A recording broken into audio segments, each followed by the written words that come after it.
من اول رمضان والناس ملهاش غير سؤال واحد: اتمرن امتى؟ قبل الفطار ولا بعد الفطار؟ وايه احسن وقت للتمرين بتاعي؟ ازاي احافظ على الماسلز بتاعتي ان هي ما تقعش في رمضان؟ كل الاسئله دي انا هجيب لكم كوتش اكسبرت جدا في الفيلد بتاعه، انا شخصيا بحب معلوماته جدا وبثق فيها جدا، كوتش بهاء البرولوسي. اهلا اهلا اهلا. والله يعني تقديمه قويه. والله انا بحب العظيم الكونتنت شرف بتاعك ليا. جدا جدا ازيك يا جدا. فندم؟ عاملة ايه؟ اهلا إيه يا الأخبار؟ كوتش، ايه الاخبار؟ ومبروك المطبخ الشيك شكراً جداً. انا جبت الاخضر صدفه. كل سنه وانت طيب. وانت طيبه والناس لا كلها ماتشنج طيبة. جدا مع المطبخ بتاعنا. انت بس عارفه قبل ما تطلبيني، انت عارفه علاقتي بالمطبخ واقفه فين ولا ما انا جايبه لك حاجه سهله. عند اول الاير فراير، يعني ما بعديهوش، مش يعني اول ما هندخل. بسمع صوت البتاع ده برتبك جدا. احنا ولا عندنا بوتاجاز ولا اير فراير يعني مش ولا هنشغل ده. لا انا منقيه لك ريسيبي سهله جدا عشان الفولورز والكلاينتس بتوعك يعملوها بكل سهوله. انا عارفه اصلا اول ما الناس بتبتدي تقول اكل دايت او ديزرتس او حاجات كده الناس بتكسل، عشان دي انا حقيقة. مش عايزه اقف في المطبخ بالظبط. ومش عايزه اعمل حاجه. فهطلب اي حاجه مضره سريعه تعليل الانسولين تنيمني بالظبط تنيمني كده، رمضان كله. كالوريز كتير، تخنت 7 كيلو واطلع اعيط اقول انا مش بالظبط. هلحق العيد، مش بالظبط. هلحق المناسبات ولا الافراح. يعني خلونا نحاول ننقذهم. احنا اصلا بص ما فيش سؤال بيتسال غير انا هخس 5 كيلو في رمضان ازاي؟ انا لو عايزه اتمرن هتمرن ازاي؟ اتمرن امتى؟ صح؟ احسن وقت للتمرين. انا عايز اسال سؤال بس، يعني الناس اللي بتسال السؤال ده هم ما كانوش موجودين معانا رمضانات اللي لا. فاتت؟ يعني هم ما زهقوش زينا بجد والله. انا السؤال ده بنعمل كونتنت.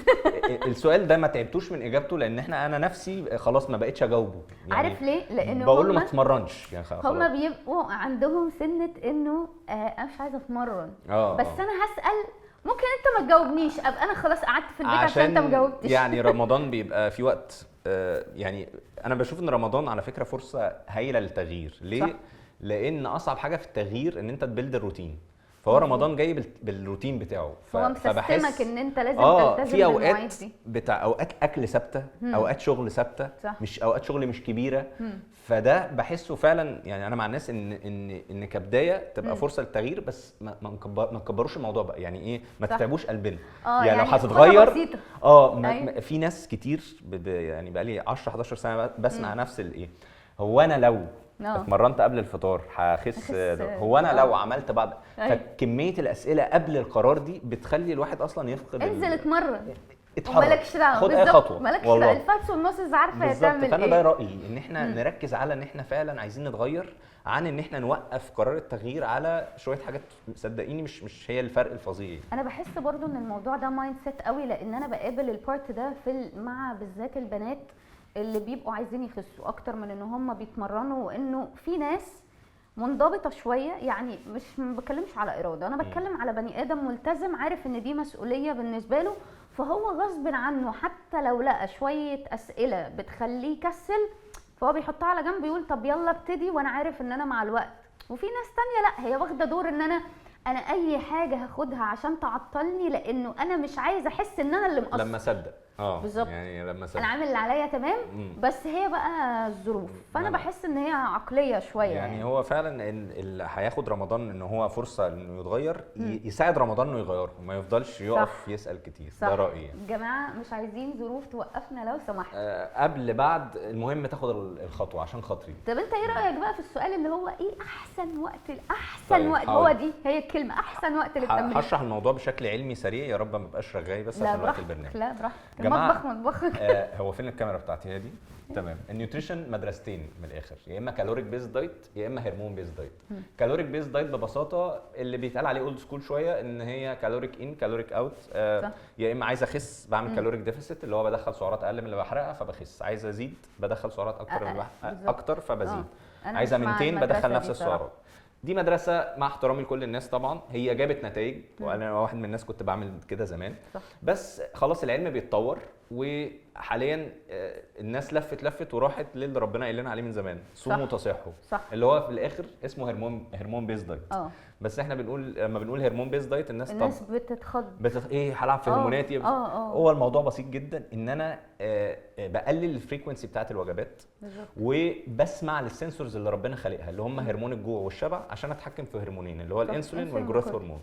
فربنا خلقنا بسنسورز، السنسورز دي باظت نتيجه sedentary لايف ستايل بتاعتنا، حاجه سهله ومتاحه في كل ما وقت، بنسمعش الاشارات، مفيش باكل باكل وانا زهقان او انا تعبان او انا متضايق او انا مش لاقي حاجه اعملها. انا الايموشنز هي اللي بتحركني، انا ما بديش فرصه لدماغي عشان تشتغل عشان اسمعها تقول ايه بالظبط. فالسنسورز دي باظت، فاحنا بنعمل ايه في الهرمون بيز دايت؟ بنريست السنسورز دي تاني، بنرجع نشغلها عن طريق ان انا ما باكلش غير لما بجوع، فبشغل هرمون الجوع. ما بقوش عارفين يفرقوا بين هو انا جعان ولا مش جعان، هو ده ايموشنال ايتنج ولا ده جوع الهانجر حقيقي. تيست على طول، في تيست لو انت عايز تختبر انت جعان ولا لا. لو انت قدامك حته لحمه ما فيهاش اي كاربس ولا صوص ولا اي حاجه، هتاكلها ولا لا؟ هتاكلها يبقى انت فعلا جعان. مش هتاكلها هتقعد تقول لو سمحت عايز ابيتايزر عامل ازاي، أيوة. مش عارف عايز صوص ايه، انت بتحور. صح. انت نفسك في حاجه معينه. فهي دي الفكره، ان احنا ما نخافش من الجوع، نسيب نفسنا نرجع للي ربنا خلقه، ان انا عادي اشغل السنسور ده، ولما جوع ما اجي اشبع من العنصر الغذائي اللي فعلا هيشبعني، البروتين، مفيش غيره. صح. وهو ده اللي بيظبط هرمونات جسمي. الوجبه المفروض ان انا بعد ما باكل، لو الوجبه دي حقيقيه وكويسه، المفروض ان انا اقوم منها اتحرك واروح واشتغل. احنا صح. عندنا ثقافه ان انا كل وريح، كل ازاي هتاكل وتنزل. ايوه، ما عنديش باور، هو مش فاهم الفلايت مود اللي تعرف حصل ان ده. الوجبه دي بهدلت الانسولين، بهدلت هرمونات جسمك رافضها. يعني هي دي كلها رسائل من جسمنا عشان يقول لنا الاكل ده انا مش موافق عليه، طريقه الاكل دي مش صح موافق. انا لما حد بيجي يسالني يقول لي هو انا ليه لما باكل بحس ان انا فجاه، فيجي يقول لك ايه عشان الدم راح للمعده فمخي مش، لا ده مش الدم راح للمعده. احنا اهالينا ربنا يخلي لهم يعني عادات وتقاليد بتتورث واحنا بنعيد الكلام وخلاص. فهو ده فكره الهرمون بيز دايت، ان انا باكل لما بجوع، لما باجي اشبع من البروتين، بقلل الفريكونسي بتاعت الوجبات، يعني باكل ماكسيموم وجبتين اللي هو الصيام. صح. ولما الكاربس بتاعتي لو احطها ممكن في وجبه واحده، لو عشان يبقى اللي هو بيتقال عليه والسورس بتاعها من كومبلكس كارب، من كومبلكس زي البطاطس، الخضار، يعني الحاجات الكويسه، الحاجات اللي طالعه من الارض، اي حاجه ربنا خلقها اي حاجه رو بالظبط. فدول الوجبتين بتوعنا. ولو حصل كريفنج او كده يبقى ادخل بروتين، ما اكلش ما بين الوجبات على قد. وانت لو شبعت من البروتين في الوجبه هتفضل شبعان والله، يعني صح. مش عايز احلف، بس انت لو فعلا شبعت من البروتين هتقعد 7-8 ساعات مش عايز تاكل. مظبوط. في حاجه كمان برضو، الفرق بين الجوع والعطش. لانه احنا برضو في رمضان الصيام والناس بتنسى تشرب الميه، والوقت بتاع شرب الميه قليل جدا، فالناس بتحس ان هي عطشانه وما بتفهمش ان ده عطش، فبيترجم ان هو جوع. وبرده ساعات يعني هو انا مصدع او تعبان، انت ممكن تبقى في حاله الديهايدريشن فعلا او في حاله الجفاف وانت مش عارف، فتروح تاكل سكر على اساس ان هو ده اللي هيفوقك وده اللي عايزين بقى نقعد نديهم تيبس كده عن السبلمنتيشنز بقى والالكترولايتس وازاي نضاعف الهايدريشن. بس خلينا بقى يلا نبتدي ندردش في الريسيبيز بتاعتنا، نجهزها واحنا بقى ندردش في بس عموما يعني عشان الناس ما تتلخبطش، رمضان احسن فرصه عشان نبتدي الهرمون بيز دايت، اللي هو فكره الصيام المتقطع او الصيام، ان انت مش محتاج تاكل غير وجبتين، اعلى حاجه فيهم بروتين، والكارب يبقى مع الفطار اللي هو الوجبه الواحده، والوجبه اللي فيها السحور مش شرط تدخل كارب كتير، مش شرط، ممكن تعتمد على الخضار، السلطه، الكلام ده، عشان تبقى معدتك مرتاحه وفي نفس الوقت ما تجوعش بسرعه. طب لو هنقسم كده المواعيد بتاعه الفطار، احنا دلوقتي انا بشوف انه الانسب، مفيش حاجه اسمها احسن طبعا عشان ده معتمد على الهدف بتاع كل شخص. الناس بتروح يا اما تتمرن قبل الفطار بساعه، يا اما بيكسر صيامه على طول وينزل يتمرن، يا اما بيفطر ويريح شويه ويصلي التراويح وبعد كده ينزل. طيب انت ممكن تصنفهم لي اكوردنج لحد مثلا عايز يحافظ على الماسلز بتاعته اكتر، او حد عايز يلوز فاتس، ايه الانسب مش الاحسن؟ طيب من وجهه نظرك يعني هنقول الايكويشن، اصعب ايكويشن في البودي بيلدينج، في الفتنس، في اي حاجه، ان الشخص يبقى عايز يقل دهون ويزيد عضلات في نفس الوقت. انا بقالي اكتر من 10 سنين بحاول اوصل للايكويشن دي، وفي الاخر عن تجربه، عشان مش بودي بيلدر برضو انا، يعني حته الفانكشنال بودي بيلدينج او الكروسفيت او انا عايز صحتي تبقى كويسه وشكل جسمي الى حد ما كويس. صح. فالايكويشن دي عشان تتظبط، اهم حاجه ان انت لما تيجي تتمرن وانت مش واكل. ليه؟ ماشي. عشان دي هنا البروسيس بتاعت ان انا احرق من الفاتس اللي متخزنه. هو في مصدرين للطاقه، يا اما الفاتس يا اما الكاربس، فلو جسمك ما لقاش اكل هيروح للدهون المتخزنه. فيبقى مع احسن ميعاد للتمرين يا اما قبل الفطار على طول، يا اما بعد الفطار باربع 5 ساعات عشان اخد تاثير الصيام. تمام. مش اكل ادب وجبه وانزل بعديها ابقى بساعه. في وقت خلاص وقت جسمي أهضم. فيه جلايكوجين راح للماسلز بتاعتي، عندي انرجي، هضمت الدنيا تمام. هضمت جدا ببتدي. عشان اخد تاثير الصيام تاني. مم. فالناس اللي بتخاف تتمرن وهي صايمه، مم. ده امتى يخاف؟ لو هو شخص الصبح بدري مثلا بيتمرن بالظبط، او آه. شخص هو طول عمره جلوكوز ديبندنت. يعني الناس أوكي. نوعين، يا اما جلوكوز ديبندنت يا اما فات، يا اما بيعتمد على السكر كمصدر للطاقه، يا اما بيعتمد على الدهون المتخزنه كمصدر للطاقه. صح. الناس بتخاف في الترانزيشن فيز. يعني لو انا مبطل اخد موزه قبل التمرين وببتدي اشيل العاده دي واروح اتمرن على معده فاضيه، طبيعي في الاول هتصدع، هتدروخ، لان صح. جسمك مش زي فاهم. الدايت كده بالظبط، لما بتشفت اللو كارب دايت اول 4 بالظبط. ايام عكننه وزعلان ومش عوامل قادر الانسحاب اللي هي اعراض الانسحاب. السكر. مظبوط. بعديها ادي لنفسك وقت، هتلاقي جسمك بيروح. هو بيأدابت. هو ربنا خلقه بيأدابت عشان تسرفايف. عشان تسرفايف هيروح لايه؟ للدهون المتخزنه. فعادي جدا عشان الناس بتخاف عشان أيوة. النقطه دي. أيوة. هي لو انا عايز اخس، طب لو انا عايز ازيد عضلات، ملهاش علاقه. انت دلوقتي النظام ده هيخليك تخس دهون وتزيد عضلات في نفس الوقت، او اتليست تحافظ عليها او تحافظ عليها. ان انت هتتمرن وانت مش واكل، او لو هتنزل بعد الفطار تنزل ب4 ساعات مثلا، تبقى هضمت الوجبه لو هي وجبه كامله. ولازم الوجبه اللي بعد التمرين يبقى فيها انتاج بروتين عالي جدا، صح. وشويه كاربس حلوين عشان تخش في البروسيس بتاعه الريكفري من التمرين.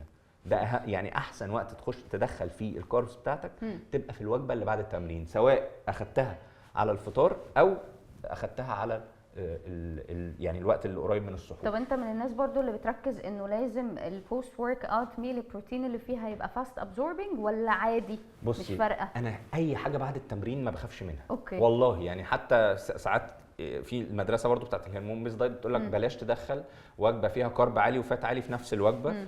انا الوجبه اللي بعد التمرين دي انا بدخل فيها بروتين وكارب وفات عادي. امتى اللي ابقى خايف؟ لو انا صايم خالص ومش عامل مجهود، او بقالي كتير ما اكلت، هي دي اللي ابقى مقلق ان انا ادخل مصدر طاقه عالي. لا، انا ابقى مدخل مصدر بروتين عالي. صح. والكارب بقى او كارب او فات مش فارقه طالما انا مش متمرن. لكن طالما متمرن ما تقلقيش، لان كده الانسولين بيبقى قليل جدا. فعشان الناس ما تتوهش، انت الميعادين اللي هو وانت بطنك مرتاحه فيهم وفاضيه، ده احسن ميعاد عشان تخس دهون. وطول ما انت بتشيل حديد وبتزود البروتين في اكلك هتزيد عضلات او هتحافظ على العضلات. حتى لو مفيش بروجريشن، دايما رمضان بتاعي ان انا منتين احافظ. صح. مش شرط ان انا يعني اعمل فورمه جديده قوي. الناس تبقى عارفه ان هي ريست ستيت كده شويه، انا بحاول احافظ على المسلز بتاعتي، بس لو عايزه لوز فاتس ده بالزبط. وقت كويس. طول ما انت بتشيل حديد في بروجريشن اوفرلود، في ان انا بطور في الاوزان اللي بشيلها وبشيلها كويس، الانتنسيتي بتاعتي بتعلى، او حتى بعمل نفس الاوزان بس في كونسيستنسي طول الشهر. صح. وبدخل بروتين انتيك اعلى، يعني اعلى بروتين انتيك بقدر ادخله في الوجبتين، يبقى ما اقلقش ولا من غير بقى ما اقعد احسب سعرات. رمضان مش بتاع كده يا جماعه. يعني روح صلي، مفيش وقت، روح اقرا قران، ما تركزش قوي في الاكل كده. الناس بقى بتقعد تركز في حاجات ال 100 جرام رز دول زادوا معلقه رز، مش هم دول السبع لوزات زادوا. جسمنا مش اقول لك على حاجه بس ما تزعلش مني. انتوا كترينرز معقدين الناس في الدايت. انا اصلا الترينرز بتتخانق معايا ان طب انا بسمبليفاي الموضوع كده، وانت كده اصل اكل عيشنا. انت بتقول للناس انت مش محتاج بقى تمشي على نظام سعرات أيوة. مش محتاج حد يعمل لك نظام، فانت كده لا انا موضوع صعب. انا الناس مثلا بتجي لي كلينيك تقول لي يعني عادي اكل مش عارفه قد كذا مكسرات طب الهاندفل دي احسبها ازاي؟ طب اللي هو ليه يا جماعه؟ جايين من باك جراوند ترينرز مع كل الاحترام ليهم، هم ماشي، هم فاهمين انه الحاجات دي هم بيعملوها لنفسهم ماشيه معاهم، او بيعملوها لناس تانية هم عايزين ده اللايف ستايل بتاعهم. لكن لو انا واحده دلوقتي ست وبتشتغل وام مثلا عندها اولاد، ايه ال 100 جرام رز مسلوق وفراخ مشويه بس؟ ازاي البادي بيلدر ياكل زي ست بيت مثلا؟ يعني انا عايز اعرف. فانت لو مدرب وبقالك كتير بتتمرن وبتاع وفاكر ان هي عشان انا بقيت فورمه فهخلي الناس تمشي في نفس السكه، غلط طبعا. انت عارف ان مره في بنت مش ولد كان مكتوب لها في الدايت بلان بتاعتها في الفطار الصبح 6 بيضات و100 جرام شوفان. انا رحت بقى والله العظيم بصيت في البلان رحت مقطعها لها. ايوه البلان انا قلت لها ده غلطان، ده اداك البلان بتاعته. هو كسل يعمل 6 بيضات. قلت لها طب مش شايل صفار حتى عشان هما بيشيلوا الصفار، مش فاهمه ليه. راح اصل بيقول لك الكوليسترول الكوليسترول البياض مش عارف ايه بروتين. هقول بس معلومه مهمه جدا انا لسه عارفها، يعني انا لسه عارفها والله قاريها قريب. البيض هو اكتر حاجه جسمك بيفهمها. يعني ربنا خلق اكل كتير سبحان الله. ابحاث بقى، يعني ده جايبه من ابحاث، ان قدره امتصاص الجسم للبروتين بروتينز اللي في من البيض. الوجبات المختلفه بتختلف من وجبه للتانيه. يعني الحاجه اللي مكتوب عليها 24 جرام بروتين دي ولا 25 انت مش بتمتص كومبليتلي ال خالص 24 خالص. دي بقى المفاجاه بالنسبه لي. اه. فانت لو عمال بتحسبها وتقول انا خدت جريك يوجرت هنا وبروتين بار هنا عشان ادخل انت كل لسه ده فاضل لك 100 وهم، جرام مثلا. كل ده وهم. ايوه مظبوط. فاللي اكتشفته ان اعلى حاجه او احسن اكل الجسم بيفهمه وبيمتص البروتين اللي فيه هو البيض. هو البيض. يجي بعد كده بقى الجريك يوجرت او الفراخ او الحاجات التانية، بس هو والتونة. البيض اعلى أعلى نسبه. حاجة. ولو قلت للناس البروتين بارز والحاجات دي النسبه اللي بياخدوها منهم كام، هقفل لا الشركات. ده احنا عايزينه. لا هو انت القصه مش في البروتين، بلاش القصه اقول. في السكر. خلينا تمام. خلينا هم 20 جرام بروتين. يعني كم جرام سكر قصاد 23 جرام سكر قصاد؟ مبدئيا دي الجمله دي مهمه جدا. ليه ده بقى؟ بجد؟ هو اي اكل في الدنيا ليه حاجه اسمها الانرجي بتاعت الاكله. يعني بتقيسها ازاي؟ لو البروتين اللي في الوجبه اقل من الكاربس اللي في الوجبه، اقل من الكاربس اللي في الحاجه، تعرفي ان الحاجه دي ده مش انرجي دانس فود. يعني ده هياخدك وتروح لتحت. صح. امتى يبقى كويس؟ لو البروتين اعلى بحاجه كويسه. يعني بتتكلم في ريشيو ونص مثلا. فهو اغلبهم الكاربس نص البروتين مثلا. ده هنا نبتدي نقول ان ده حاجه بروتين بيس. عشان كده الزبادي اليوناني باعت يعني والناس حبتها والناس انت بتبص على النيوتريشن فاكتس. طبعا. يعني انا بص اهم حاجه ان رقم البروتين عالي والكاربس قليل. ايوه شكرا. انا ده اهم حاجه عندي. يعني مثلا اروح الاقي براند بدون ذكر اسماء يعني جريك يوجرت فول اوف بروتين 13 جرام بروتين و40 48 جرام سكر. حاجه و40 جرام كاربس. ويقول لك اصل سكر طبيعي. منهم سكر يعني ايه سكر طبيعي؟ سكر جرام. فاكهه. جسمك هيتعامل معاه ان هو سكر. لو هو كتير مش هيقدر ان هو يستوعبه. هو كده يا جماعه كل انواع السكر حتى السكر الطبيعي بوظنا الدنيا. بس انا كان لازم اقول الحاجات دي. بصي يعني قبل ما اعمل اي حاجه الحاجات دي واقفه هنا، فكان لازم اقولها. فخدت فرصه من المطبخ عندك ان انا انت براحتك اتكلم الكاميرا كاميرتك وخبط زي ما انت عايز. احنا ما يهمناش حاجه. لا دي امانه. واقول لك على حاجه، عشان انا عشت سنين بجرب تجارب غلط. صح. ولحد ما انا اصلا من فتره كان عندي دهون على الكبد بسبب ان انا كنت عندي عاده ان انا بحلي. وبحلي ايه؟ مش بحلي مثلا ديزرتس وحاجات بقى روشه، ولا انا بحلي ايه؟ بحلي بروتين بارز، بحلي دارك شوكليت، بحلي فاكهه. الناس فاهمه انه الفاتي ليفر بيجي بسبب الدهون مش السكر. لا هو يعني هو اصل باكل فاتس مش عارفه عامله ازاي فجالي كبد دهون. لا السكر هو اللي بيجيب لكم الفاتي ليفر. واسرع حاجه بتروح على الكبد هو سكر الفاكهه. يعني اللي هو بنتعامل معاه ان هو سكر طبيعي. هو ربنا خلقه كل حاجه، بس احنا مش هو الكومبينيشن اللي هي الفاكهه نفسها بالفايبرز بالفيتامينز بالسكر. لما انا باخد الانتاج بتاعي انا كده تمام. انا مش باخد الانتاج بتاعي بالظبط. كيلو سفندي. لا بيبقى فيه الطبق اللي هو عارفه اللي بينزل للملوك، اللي هو بيبقى فيه جواري على اليمين والشمال اللي في الواحات بتاعت المشويات. فهو ده بيبقى طبق مصري معروف بعد كل وجبه. فاحنا يعني بنحاول بقى نكسر العادات دي. عارف لو احنا في الصيف كنت اقول لك كان عندي كلاينتس بياكلوا بطيخه. بطيخه 10 كيلو. يعني ايه رفاهيه؟ دي ميه. انا بقول لك يعني دي ميه. انا بالنسبه لي الطبق ده استحقه لو انا فاتح بلد، لو انا مالك فعلا.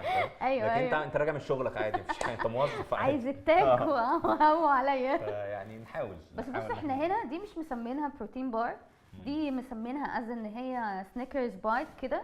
وعاملين بقى كومبينيشن ان احنا عندنا بروتين في الواي بروتين والجريك يوجرت، عندنا هيلثي فاتس في البينات باتر والنتس، وعندنا التمر از ان هو حاجه رو شوجر بالظبط. بس مينلي رو شوجر. وحاطين بقى التويست اللي هو بتاع ايه؟ الكنافه. ده عشان البرنامج ينزل في ده بس بالظبط. يعني اللي هو احنا هندلع الدنيا كده عشان ايه؟ عشان رمضان. انا شايف الانرجي بتاعت الوجبه دي بعد بقى احنا ذاكرنا الناس المفروض يحددوا دي الى حد ما فيها بالانس شويه. يعني البروتين مع الكارب الى حد ما عندنا شويه فايبرز حلوه. بروتين عالي فمش هتاثر على انسولين الدم بشكل سلبي. وفي نفس الوقت انا نسيت اكمل لهم ان لو انا نفسي في بكريف نفسي في حاجه مسكره، احسن وقت ليها وانت شبعان من البروتين مش على الريق. انا دايما بنصح الناس ان هم لو عايزين ياكلوا اي حاجه فيها حلويات انه انا بعد ميل كامله على طول، لان انا اوريدي ببقى شبعان. وتاني حاجه وجود الميل دي اصلا هيقلل الشوجر ليفل اللي هي هترفعه بالظبط. غير كده كمان مش هعرف اكل كتير، انا اصلا شبعان فيا دوب. لو الناس بقى اللي هي ملهاش في التحليه اللي بعد الاكل دي، طب خلاص سيب وقت لحد ما انت خلاص تبقى تمام. ولو عايز بقى في طرق كتير انه اشرب كافيين معاها عشان بيسد شهيه. خد اوميجا 3 عشان تبالانس الشوجر ده. لو عايز تاخد كروميوم بص انا بقى كنت مع موضوع اشرب ميه ده مع الحلويات لحد ما لقيت ستاديز كتير كانت قايسه الليفل بتاع. مش بيفرق بشكل كبير، بس هو انا بتكلم بس في ان سبايك. انت من نوع من الشبع يعني. بعدها تمام، لكن معاها لا. لا مش معاها. اه. نوع من ان انت يعني مش ما تفضلش تاكل منها لحد ما انت خلاص تقول انا تمام. لا بالعكس، ده الميه كمان بعد الديزرتس انت بيبقى فيه افتر تيست بتاع الشوجر، ممكن يجيب لك كريفنجز. لما بتشرب ميه خلاص انت بتقفل التيست ده خالص. ده قصدي عليه. او بقى في حاجه قريتها جديد، ما اعرفش، انا ما جربتهاش لسه. بس يعني جربتها مره بس لسه ما شفتش. عارفين المضمضه؟ المضمضه اللي بتتجمع من الصيدليه. انت دلوقتي نفسك في حاجه حلوه جدا. اول حاجه طبعا مش احسن حاجه ان انا اشتري الحاجه واقول انا هتحكم انا في نفسي.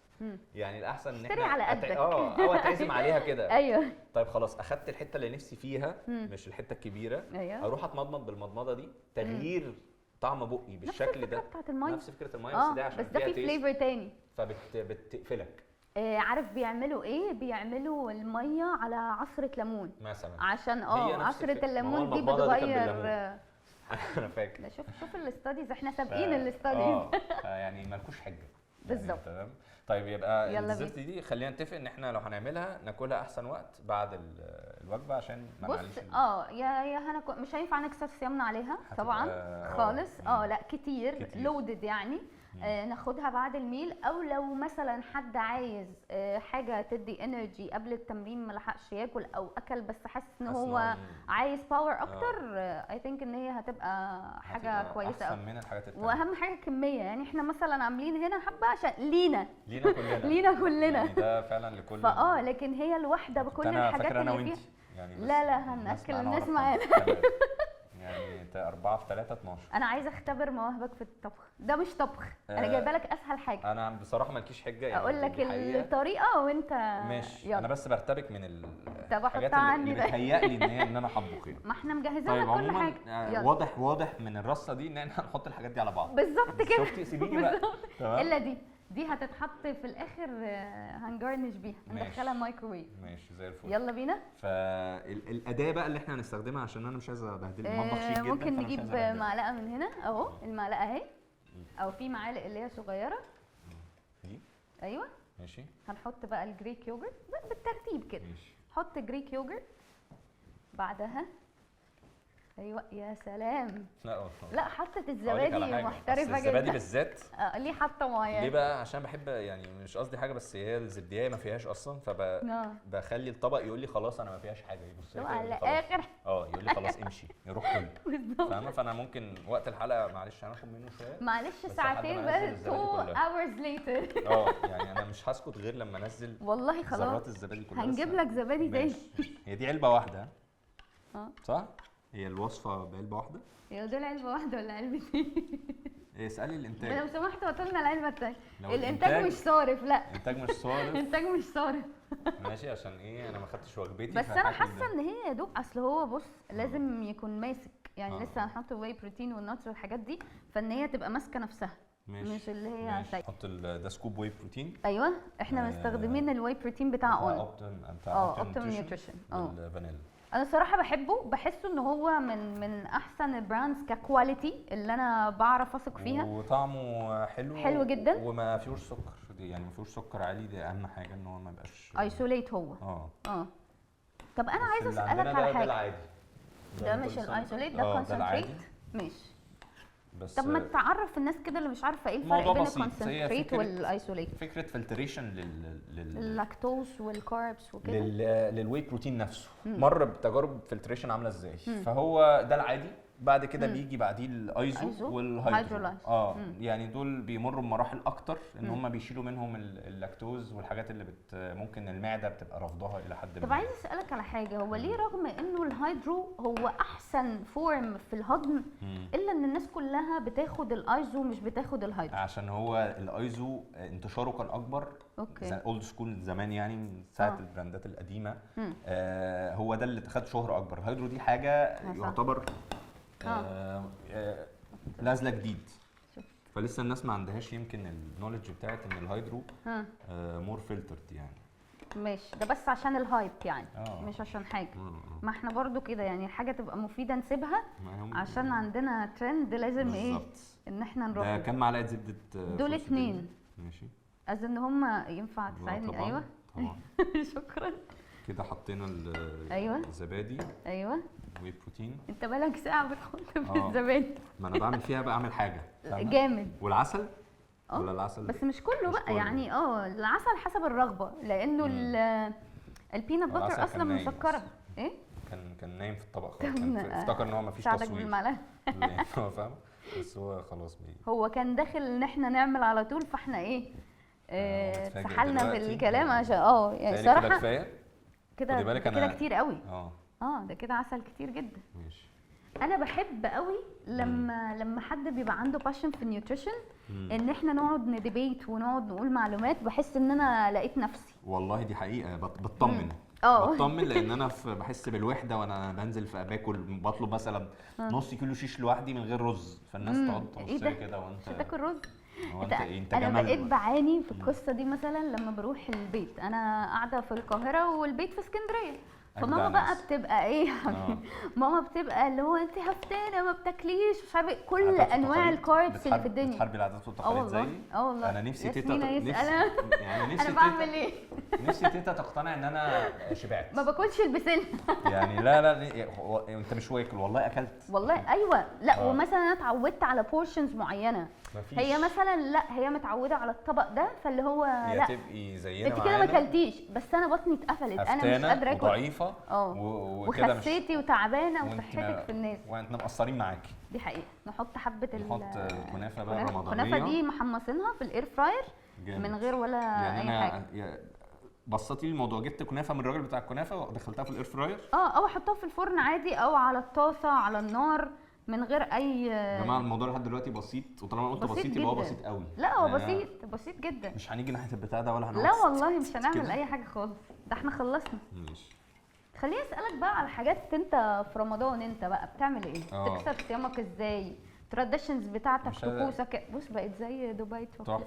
انا حاسه ان انا سافرت فعلا. انا حاسه ان هي حلوه قوي، ممكن نعملها ترند. وممكن اكلهم لوحدي. انت كده صاحبه المطبخ انت يعني، براحتك. مش قصدي حاجه بس. لا انت براحتك اكيد. والريحه بقت صراحه جميله قوي. ريحه رمضانيه جميله.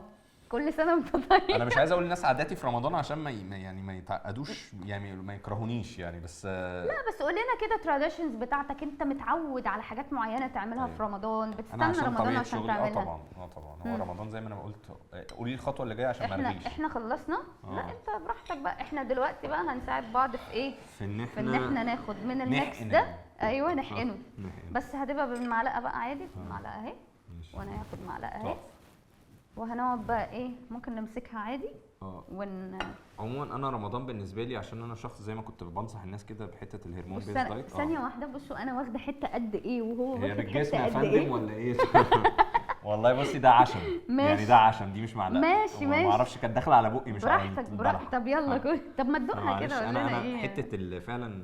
قول لنا يعني لو فتحت محل مثلا كريب او فتحت محل اللي فيه حاجه بتتحشي انا هخسر بجد والله. انا كريم جدا مع نفسي قوي يعني فاهمه. طب ما تدوق الميكس ده كده، قول لنا عامل ازاي قبل الطبخ. ادوق لوحده كده وحيدا. واي بروتين وزبادي وكانك حطيت كده متغدي. جاي متغدي. ايه دبي شوكليت. هيقول ان انا بافور والله الله طعمه حلو، هيقول ان انا بافور. طب والله جامد بس خطير. بس مش جامد. بس هو شكله حلو يعني. خطير ومش مسكر. هو صح. هو هيتسكر من ايه؟ احنا حطينا بينات باتر. انا بحس دايما ان بينات باتر بتبالانس الطعم اللي هو المسكر. بدات ازود شويه. هو العسل محدش يحط عسل كتير بقى يعني. انا برضو اتعشمت فيه. انا عملت 4 وانت لسه وانت لسه عملت واحده. يعني بصوا بقى ما تخشيش معايا في الحته دي. احكي لنا التراديشنز بتاعتك. عشان برتبك جدا وانا بقى يعني. بصي هتلاقيني مثلا بصي الامراض النفسيه. لا عايز اللي فوق يبقى زي اللي تحت ويبقى انت اوسي دي اكني هبيعهم. انت عندك والله العظيم. يعني بصي دي مش عاجباني. ما تقفلهاش. احنا بنسيبها مفتوحه. اللي انت عاملاه ده بنسيبها مفتوحه. هي البلحايه لو يعني البلحايه ما يرضاهاش كده ابدا. عشان هنعمل لها كده. هتسيبيها مفتوحه ماشي. هنعمل لها خلاص اقفلها. بس لو قفلناها هنحط عليها شوكليت ازاي؟ صحيح. انا باخد برضو رمضان فرصه ان انا ابيلد هابت جديده دايما. فمثلا ازود في ورد قران، اصلي في وقت الصلاه في وقتها. ده من ناحيه العبادات. من ناحيه التمرين زي ما انا قلت لك من زمان يعني، عشان ماشي بقالي 4 سنين او 5 سنين بتمرن صايم. وباكل وجبتين بس في اليوم، دي مفاجاه يعني. مش تحفة. بالنسبه ان المدرب بيقول كده دي حاجه غريبه يعني. طبعا لازم الست وجبات ولازم جهازنا انا الهضمي حاسه ان احنا مش الناس معمول. هتزعل مننا النهارده. يعني في صحابي هيتخانقوا معايا. لا بس لا جهازنا لا. الهضمي يا جماعه مش معمول عشان يهضم اكل كل ساعتين، تمام؟ صح. فده انا بقول نجيب اللي يمليه بس عليا إيه؟ ايه ضمير. ايوه نجيب بس مناديل عشان ايه. فرمضان بتبقى فرصه حلوه ليه؟ لان مواعيد التمرين ثابته، ودي مشكله عندي. لما مواعيد انتوا التمرين عندكوا بتثبت مشكلة في رمضان المواعيد؟ ده بيخليني جسمي عارف هيتعب امتى في اليوم. الانرجي ليفلز بتبقى احسن. فهمت. وخلاص ببقى عارف ان انا قبل الفطار بنص ساعه، ساعه الا ربع لازم هتمرن في الوقت ده.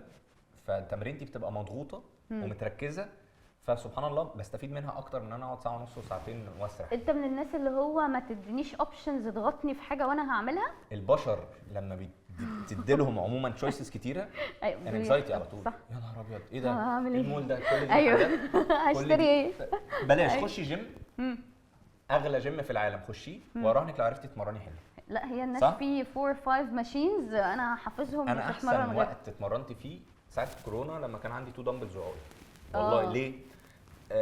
مور اي حاجه مور كونفيوجن، يعني الماشينز تزيد، حركات تزيد. طب اعمل ده ولا ده؟ طب الجهاز ده ليه 14 زاويه او العضله دي ليها 14 جهاز.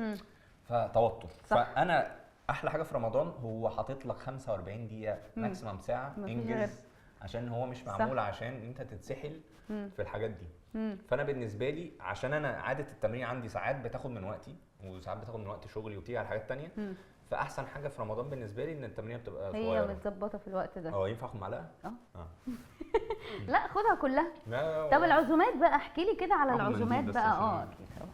لا مش إيه، المنديل كله. طيب احكي لي كده بقى على العزومات بتتصرف ازاي بقى لما بتلاقي اوبشنز كتير، ديزرت كتير، ناس أقولك. بتعلي على بعضها. والله لازم تاكل الحته دي، مش هتقوم غير لما تخلص الناس طبقه. بتتحجج بتتحجج واحنا كبشر البشر يعني كلنا ضعاف. ضعاف ناحيه الايموشنز وناحيه البير بريشر بتاع المجتمع اللي هو صح. اللمه بتحب الاكل والاكل بيحب السكريات. لا خالص، هو مفيش اي حد بيحب الحاجات دي غيرك. فاحنا بنتحجج بان معلش اصل في زحمه في البيت، اصل في وايه، ونفضل ناكل من كتر ما احنا مش عارفين. صح. احنا كبشر لو قعدتي بشر مع بعض هتلاقوا ان هم بيمسكوا الموبايلات مش لاقيين حاجه يعملوها. فاحنا كبشر ما بقيناش لاقيين حاجه نعملها او نتكلم مع بعض او كده، فبنقوم ايه بناكل. ايوه بحس الخروجات هناكل فين؟ كل ده. هنجرب ايه؟ بالظبط. ما مفيش عشان كده انا ما هنتكلم في بخرجش ايه؟ غير ساعتين في الاسبوع. برافو عليك. صحابي مقاطعيني. برافو عليك. لان انا اي خروجه يا اكل يا نميمه. هاتي لي حاجه ثالثه والله بجد. اخسر صيامي واخسر وزني. هاتوا لي حاجه ثالثه مفيش. ايوه. فبالنسبه لي العزومات يعني انا ما بروحش عزومات كتير نتيجه شغلي. يعني بس لو أنا في رمضان، يعني لو عند رمضان دايما بيبقى هقول في لك بقى، لمه زي ما انا كبيرة كنا والناس بنشرح بتسأل. الهرمون بيز دايت قلنا اكتر حاجه الجسم بيبقى محتاجها وهو جعان وهو محتاج عناصر غذائيه ايه؟ البروتين.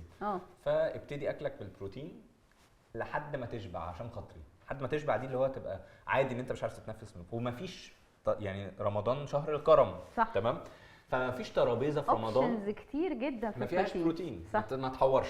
اقول لك على حاجه، حتى لو فرايد يا اخي هتبقى احسن من المكرونه ولا الباستا وايت صوص واللي صح. عليها مش عارف ايه والكنافه اللي بالايه. فلو انت ضمنت اول 70% من شهيتك دخلتها من البروتين، تعرف تكنترول بقيه الحاجات. حتى لو دخلت شويه كاربس شويه سكر في الاخر مش هيبقى زي ما انا اخد جردل العصير اكني كولدير فاهمه. أيوة. وبملاه عطشان. انا عطشان. انا اموت واعرف مين صاحب فكره ان الناس وهي صايمه بتبقى محتاجه تشرب عصاير مشروبات. وسكر. انا مش عارفه مين اللي اخترع التراديشن يعني دي برضو. أنا يعني نفسي. انا كبرت عليها انه لازم يكون في عصير رمضان قبل ما ادرس نيوتريشن. لازم يكون في عصير رمضان عشان هو ده اللي بنكسر صيام. ده الغلطه الوحيده اللي ممكن تزود ناس ملتزمه في كل الاكل بتاعها ان هي تبتدي. هي بتضيع كل حاجه والله. والله بتضيع كل حاجه، يعني بتضيع صحه وشكل جسم وصلاه وعبادات. بتضيع كل حاجه. هو خلاص انت شربت الكوبايه من هنا، انت بجد مش قادر. يعني انت انا دماغك بس نفسي فصلت. الناس تتخيل ايه اللي بيحصل اول ما حضرتك بتدخل كميه السكريات او العصاير في دي. فرح انسولين بيحصل. الانسولين بيطلع ايوه يطلع الجبل جري أيوة. وينط يسيب نفسه. ينط يسيب نفسه بلا هدف كده. ايوه فينط يسيب نفسه دي حضرتك ده انت يعني ده احساسك بجسمك واحساسك بالانرجي ليفلز بتاعتك. ايوه انت بتشوف ايه اللي بيحصل، ويا دوب احنا لسه بنكون بنخلص الاكل احنا قاعدين على الكنبه عاملين كده، ولا قادرين نقوم نصلي ولا بنعمل اي حاجه. والبطنك فيها سنسورز زي ما فيها سنسورز جوه الشبع، فيها سنسورز بتحس بالسكر وبتطلبه اكتر. يعني كاربس بتكريف كاربس، السكر بيكريف يعني صح. فانت ابتديت بده، اعرف ان الوجبه كلها اللي جايه عمرها ما هتبقى مظبوطه. طب اسالك على حاجه، وانت قبل ما تبقى ترينر كانت هي دي برضو ارائك عن العزومات واللمه والكلام ده؟ يعني لما كنت بتروح عزومه لا قبل ما تدخل بقى المجال بتاع الفتنس والكوتشنج والكلام ده. اقول لك على حاجه، يعني انا بقى لي 11 سنه أوكي. في الشقه ده. انت عندك كام سنه؟ انا 33 اهو، داخل على 33. وانت لسه صغير يعني في مرحله في رمضان كده وحشاك قوي بعيد بقى عن الريستراكشنز والحاجات دي هو دي مش في رمضان بس، في الحياه عموما يعني. فاكره زمان مثلا لما كنا بننزل ناكل شيبسي وشوكولاته مندولين، فاكره؟ ايوه. واللي هو ما نشيلش هم حاجه، كنت بكسب جنيه في الشيبسي اللي بربع جنيه. واكله بقى على الريق، ماكلوش على الريق، اكله في الفسحه ماكلوش عادي. صح. فاكره الجانك فود عموما لما كان بالنسبه لنا بناكله عادي. ايوه انا زهقان دلوقتي هنزل اكل جانك فود وعادي، ما كانش بيبان على جسمنا كده، ما كانش دلوقتي احنا لو دخلتي شويه زيت في الاكل غير بطني بقى، ظهر التهابات في جسمك، كل حاجه بتسمع. صح دي حقيقة. فمع يعني الله ما اعرفش عجزنا، يعني انا عجزت عن نفسي. انا بحس انه بس الكواليتي اكيوميوليشن، يعني تراكم العادات دي على مدار السنين. كنت لسه اقول لك الكواليتي والاكيوميوليشن. وزمان برضو خلي بالك ثقافه الجانك فود ما كانتش كتيره، يعني احنا واحنا صغيرين كان في الويك اند في الفسحه في لما ما كانش فيه. فاكره لما كنت بقول لك الاختيارات الكتير بتخلي ما كانش فيه الاختيارات دي وما كانش فيه كميه الضرر ده. يعني انا بحس دلوقتي يا جماعه اللي بيفتح محل بدون اسامي بيعلوا على كميه الحاجات الغلط بالسعرات بالسكر بالفات، حاجه شكلها وحش جدا. يعني مع احترامي للناس الناجحه، انا عارفه انت بتتكلم على ايه. انا عندي نفس الكونسيرن بالظبط. يعني حاسس ان هو جهاز هضمي مش وجبه. انتوا مستحملين ازاي كل اللايرز دي اللي هو دي تخش لو هو ده فعلا سيميوليشن اللي بيحصل في بطنك، لكن ان انت تبتديها كده ما مش يعني مش مصدق. لا بشوف حاجات كمان بجد، انت لو كلت البتاعه دي وما جالكش غيبوبه سكر يبقى انت ده برافو على جسمك قوي. اللي هو انت بتعمل كده ازاي؟ وانا في رايي ان الموضوع بيتحول لادمان، عشان كده بنشوف الطوابير. يعني طب هو السكر ادمان كده فالناس عماله تدمن لمجرد الهروب من المشاكل، الهروب من الزهق، ما هو ده الايموشنال ايتنج. خلي بالك نلاقي اي حاجه يا جماعه عشان خاطر ننفس فيها. بالظبط. عن ان احنا نقف في طابور ساعه ونص عشان خاطر نعلي انسوليننا ونروح ما نعملش اي حاجه ومودنا يبوظ وجسمنا يحبس ميه. الراجل ده شايل قوي يا جماعه. لا اصله جنب يعني جنب الجيم. ده شايل قوي. طب تيجي احنا عايزين الشوكليت دي ندخلها مايكروويف عشان بقى نرش وندوق ونلعب حاجه سريعه كده عشان ايه؟ عشان الناس زمانها زهقت من الكلام الجد. طيب انا سيحتها لك في الميكروويف ورجعنا تاني بعد ما سيحنا. رجعنا تاني دي اصعب خطوه. دي خدت وقت شويه. احنا عندنا اوبشن يا اما بالمعلقه، بس هنا انت ما بتحبش حاجات تفضل في المعلقه، يا اما نعملها كده. انا شايف كده لايق على رمضان. يا سلام ده كده رمضان دايما في حاجه بنعمل كده، يا اما شربات الكنافه صح. ايوه بس لو عملنا كده بقى هنضطر ان احنا نقعدها في الطبق. انا حاسه ان انا بزود شويه. انت تعديتي مني ها؟ صح؟ دي من الوقفه جنبي تقريبا. الحركات دي من ده مش انت ده من الوقفه جنبي. اعملها انت بقى ايه عشان لو كتير يبقى انت اللي عاملها بس حبه صغيرين. طيب انا عايزاك تقول لي ايه اهم السبلمنتس. انا عايزك تقولي لي ايه رايك. انا حاسه ان هي تحفه. ايه رايك؟ لا ايه رايك في حطه لا والله تحفه. والله حاسس ان انا شغال في بتاع الزلابيه ده بتاع الكنافه. لم الكنافه. طب العبك لعبه بمناسبه الاكل. يلا بينا. ماشي. هقول لك على اكله في افلام وانت تقول لي ايه الافلام دي. افلام جيلي ها؟ افلام جيلي كده. افلام جيلنا يعني حلوه. اساتذتي. حاجه حلوه. ماشي. طيب يا سيدي هنقي لك حاجه سهله جدا جدا. بسم الله يا رب. ماشي. استنى. لو انت قدامك طبق كشري وانا جيت خدت منه ايه رايك؟ اللي بعده هديك واحده صعبه. لا تدريجي يعني عشان بس ما اكلتش رز. احمد حلمي. ده اكس لارج. ماشي. بابا قول له عايزه همبرجر يا بابا، همبرجر همبرجر يا بابا، همبرجر. مي عز الدين، هو انا ليه عملت كده؟ ده ايوه كان وشها. ايوه. مي عز اسمه ايه الدين. بقى الفيلم؟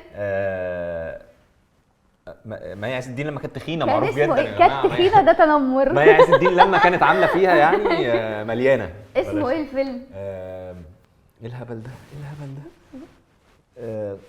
صغ... دي ايه؟ صغيره حبيبي إيه؟ نايما. ايوه. الله عليك. بس ده انت جايبه لي كان حاجات من في روتانا زيتونه سينما. كنت هموت عليها. محمد هنيدي. ايوه. ليه الحاجات بتروح لما ببقى عايز افتكر؟ ايه؟ كان في زيتونه كنت ايوه هموت ما عليها. كان عامل خليجي. ايوه ما كان عامل شخصيتين. اسمه ايه بقى؟ بجد ازاي مش عارفاها؟ انا كان مسهلها عايش لك في اهو. مكان في القاهره. أيوة، اسم الفيلم أيوة. حاجه المكان ده.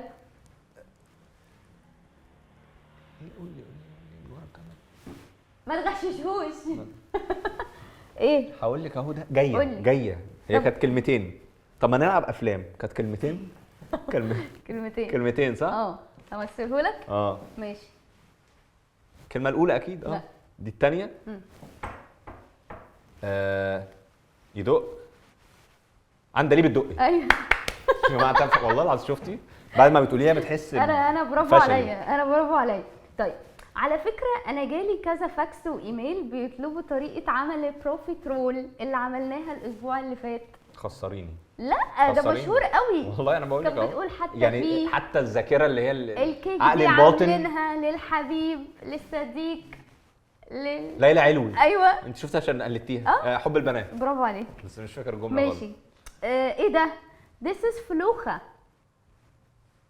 عسل اسود. لا لما كان بيقول ده عادل امام، حاجه لعادل امام مشهور قوي. كان معاه واحده جايه من بره. التجربه الدنماركيه. إيه طب ليه عملت كلهم كده؟ كانوا عاملين كده. ليه عملت كده؟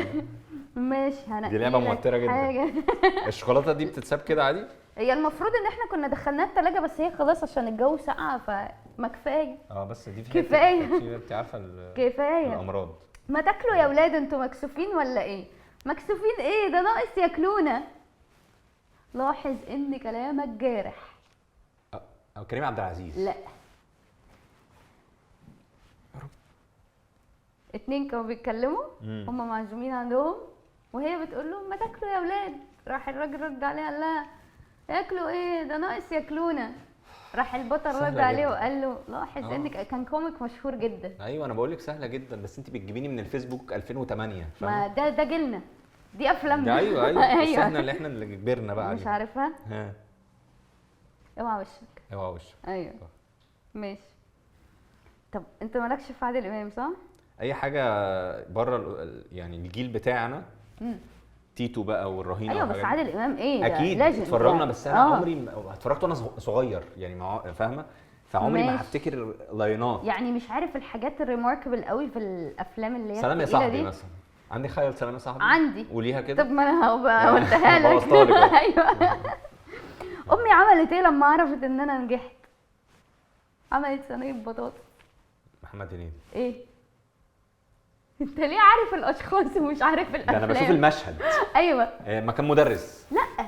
لما كان صعيدي في الجامعه الامريكيه. ايوه. ايه الهبل ده؟ ايوه. ايه الهبل ده؟ بتعمل ايه عندك يا حيوان؟ أيوة. باكل بليله.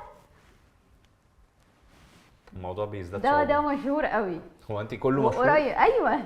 طب بتجربي في اللي أنا مش مشهور عارفاها. يمكن انجح. ما قديمه، انت قلت لي مالكش طب في استنى. القديم. باكل بليله باكل بليله. باكل بليله. وكان انت انا والله عمال بيحرك العظيم شفايفه. هسيبك. بيحرك شفايفه أنا مش لفوق هسيبك. مش ليا فاهمه، بيعمل كده. ويا ريتك عارف تغششه مظبوط. مش هغش، انت هتقولي خسريني. امير البحار. امير البحار. ايوه. روتانا اجيب لك سينما. واحد من القديم ونشوف. مفيش لعب تانية؟ ده اخر واحد. ماشي.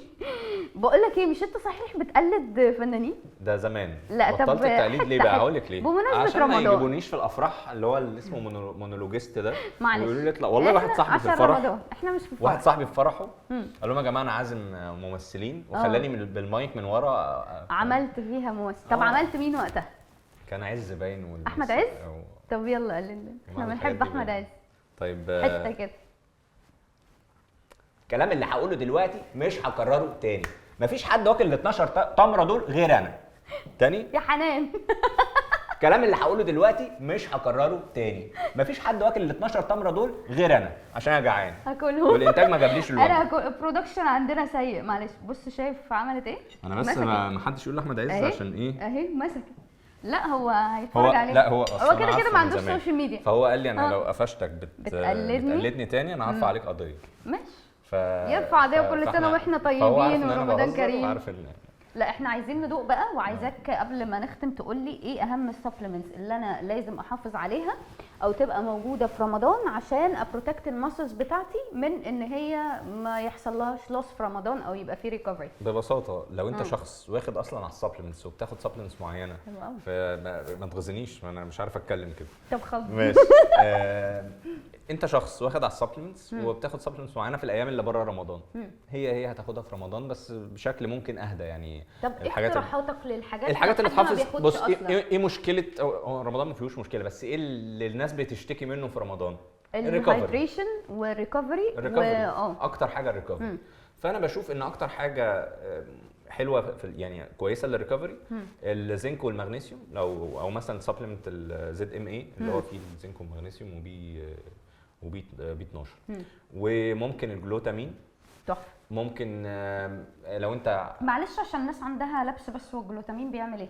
بصي هو الجلوتامين يعتبر من الحاجات العلماء زي الكرياتين كده، الاثنين دول طيبين قوي، سبلمنتس طيبه. العالم كله اتفق عليها، لان انا دايما عندي مشكله مع السايد افكتس وده كتره بيجيب ايه وده. صح.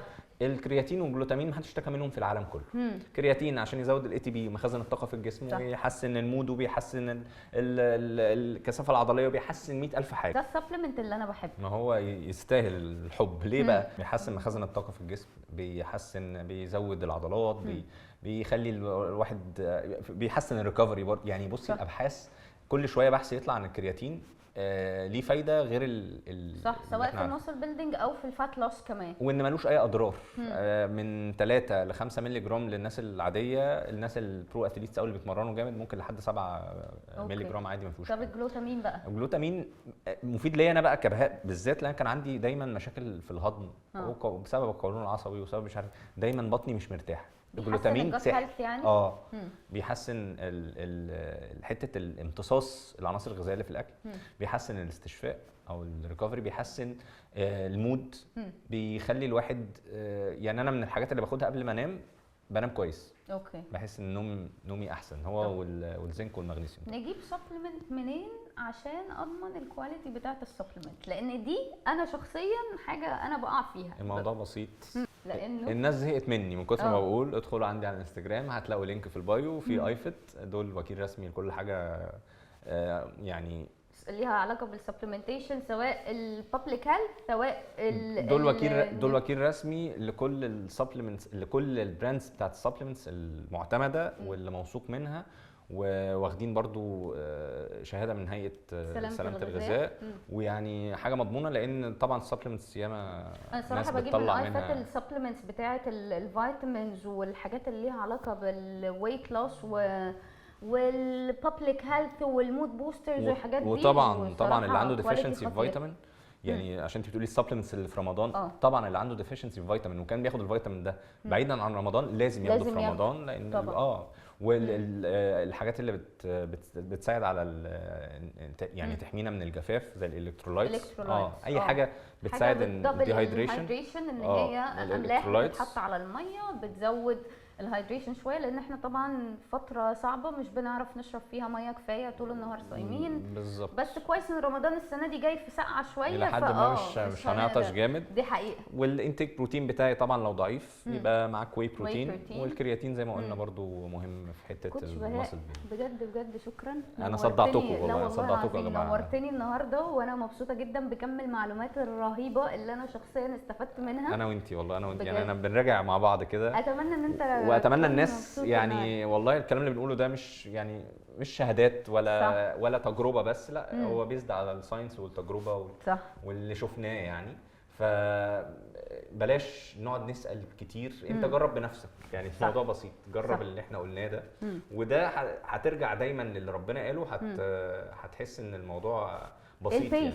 ما انتش محتاج صوم تعمل متصاحب. اي حاجه صراحة رمضان جاي عشان يساعدنا ان احنا نبلد العاده بتاعه الصيام دي من غير ما نخاف من الجوع، من غير ما نخاف، صح. من غير ما تبقى دراعنا ملوي لحاجه يعني من لكافيين او لسكر او صح. لا، عادي ان انت تصحى وتعيش وتتحرك ومن غير ما تبقى محتاج سورس اوف انرجي، من غير ما تبقى محتاج حاجه معينه عشان تعمل اللي مطلوب منك. واهم حاجه ان احنا نكمل بعد رمضان، يعني بالظبط. ناخد رمضان ان هو ستارت وبعد كده يبقى عندنا على كونسيستنس. كل حاجه بقى كويسه يعني. شكرا جدا، كل سنه وانت طيب ورمضان كريم. يلا بقى نجرب طيب، الاختراع اللي احنا عملناه ده. نشوف دي أهو. كلتي منها؟ كلت منها بس هاكل واحده تانية عشان يبقى ماشي، انت شكلها كده خدتي 2. انت هتاخد الباقي. الباقي 10 يا دوب صح؟ 2 ليكي و10 هو ليا. الجو فعلا أهي. تلجهم زي ما انت شايف ده عملت ده ازاي؟ القوام في الاخر يا جماعه. ايوه هيبقى عامل ده بالشكل القوام. يلا بقى ندوق. يلا بسم الله. سامع القرمشة؟ حلو أوي. فانا هاخدهم. يلا. بس عمال ابص. يلا كل سنه وانتم طيبين. كل سنه وانتم طيبين يا جماعه.